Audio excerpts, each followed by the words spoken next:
sudah menyimak keterangan para ahli yang dihadirkan dan juga sudah mengajukan pertanyaan-pertanyaan yang cukup tajam kepada para ahli yang pada intinya sih sebenarnya tidak mendukung apa yang menjadi posita atau argumentasi yang dikemukakan dalam permohonan maupun juga di dalam petitum yang disampaikan.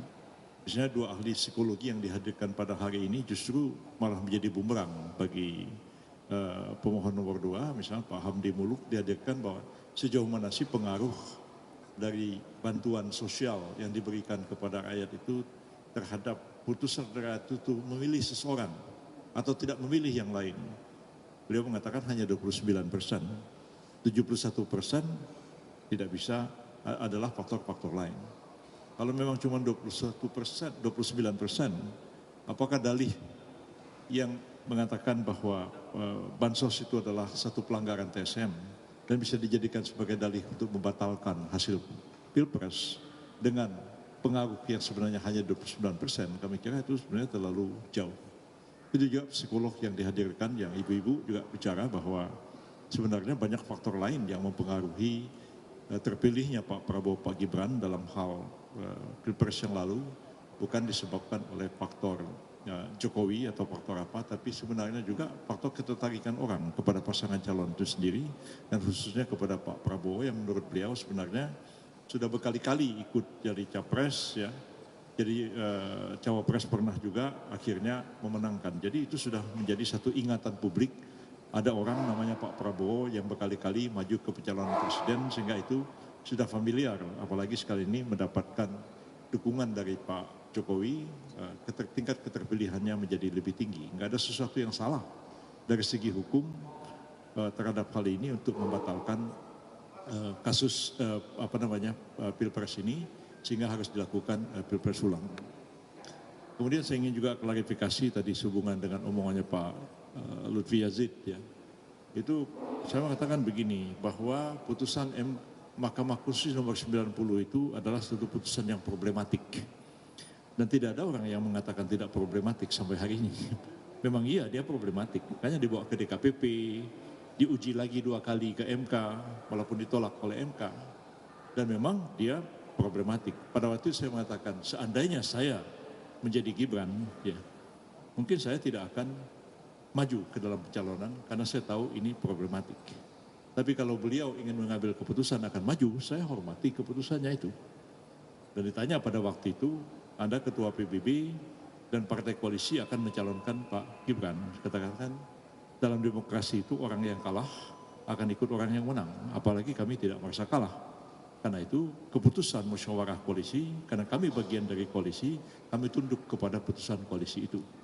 Jadi bukan tadi yang beliau katakan, Yusril pernah mengatakan, kalau saya Gibran, saya akan minta dia untuk mengatakan.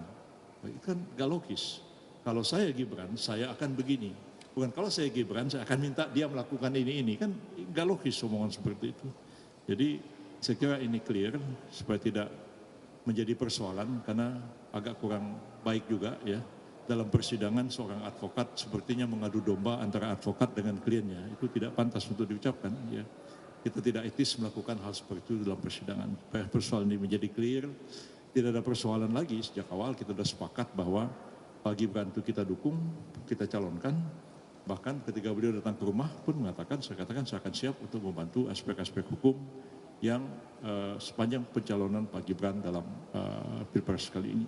Saya persoalan itu sudah clear sebenarnya. Tapi kalau diungkap lagi dalam sidang ini, apalagi sepertinya membuat konflik antara klien dengan advokat, saya kira memang tidak mestinya harus dilakukan hal semacam itu. Tapi saya akan mendiamkan aja persoalan ini. Terima kasih. Sini tak. Oke. Halo, disiap-siap lo kalau gue ya. Hari ini semakin lucu lagi. Kemarin saya udah ketawa terpingkal-pingkal. Sekarang jauh lebih parah lagi. Parah banget. Masa 90 juta suara lebih dari Prabowo mau dibatalkan dengan kesaksian pesan-pesan moral dari Romo. Kan ini kan masalah hukum, bukan masalah pesan-pesan moral. Ya. Jadi benar-benar kok aneh banget ini tim kuasa hukum mereka. Yang kedua, terus dibawa 2 psikolog. 2 psikolog mau dipakai untuk membatalkan 90 juta suara. Masuk di akal nggak sih? Gue pusing dengarnya. Gue pusing, ini praktek hukum yang mana ini coba? Malah psikolog mereka terakhir mengatakan, kenapa Prabowo menang? Karena waktu 2014, 2019 dia menunjukkan ingin berkuasa. Tapi pada saat dia masuk tim Jokowi, dia menunjukkan sifat yang sangat cool. Ya, dia menunjukkan pribadi yang sangat cool. Bahkan waktu kampanye pun dia diserang habis-habis, dia tetap tenang. Belum lagi dengan tari apa itu gemoy-gemoynya, joget-jogetnya. Itu kata psikolog mereka. Malah psikolognya menguntungkan kita. Jadi benar-benar saksi mereka itu malah menguntungkan kita. Makanya saya bilang, ini 03 ini mau kemana sih? Sudah suaranya parah banget, parah banget, masih pengen menang lagi di MK. Nggak tahu diri apa sih? Belum lagi Sirekap dipersoalkan, sekarang diakui. Pernah nggak dilakukan audit forensik terhadap Sirekap? Belum pernah. Hanya asumsi, omon-omon. Jadi ini perkara adalah mengadili perkara omon-omon. Ya, atau lama-lama perkara apa ya? Omon-omon, onde-onde gitu ya. Gimana Pak Kunce?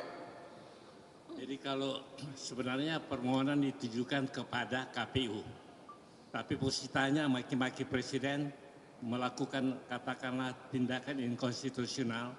Jadi kentara sekali mereka panik. Dan sampai hari ini belum ada satu bukti pun juga. Yang diserang misalkan dipertentangkan antara advokat dengan Pak Yusril Manadi itu. Jadi mereka adu domba kita. Padahal kita ini semua utuh loh. Jadi apa yang saya mau katakan, sudah sejak semula kalau kita lihat posita, maki-maki presiden tanpa bukti. Kalau itu kan kejahatan jabatan, mesti ada putusan pengadilan.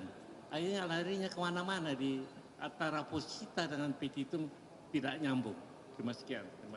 Saya mau tegaskan mengenai bansos ya. Tadi waktu kita tanya dia punya ahli tentang bansos dan juga Romo, tahun 2021 itu bansos sudah 400 miliar lebih. Tahun 2022 bansos juga udah 2.400 miliar lebih. Apakah itu untuk politik? Apakah itu pemilu? Kan belum ada pemilu saat ini. Jadi benar-benar bantuannya adalah bantuan sosial. 2023 sampai 2024 meningkat sedikit. Tapi masih di kisaran 400 triliun. Terus masalahnya di mana? Belum lagi zaman SBY juga sudah ada bansos. Jadi benar-benar alasan bansos itu adalah alasan, nggak ada alasan lagi mereka. Ya, siapa tahu mengharapkan menang aja. Bansos itu benar-benar sudah ratusan miliar sejak 2021 udah 400 miliar, 2022 udah 400 miliar, 2024 ada peningkatan, tapi nggak terlalu besar. Ya gini dulu deh ya. Oke, omon-omon, benar-benar parah. Ya. Tanya dulu Mas. Apa? Boleh, silakan.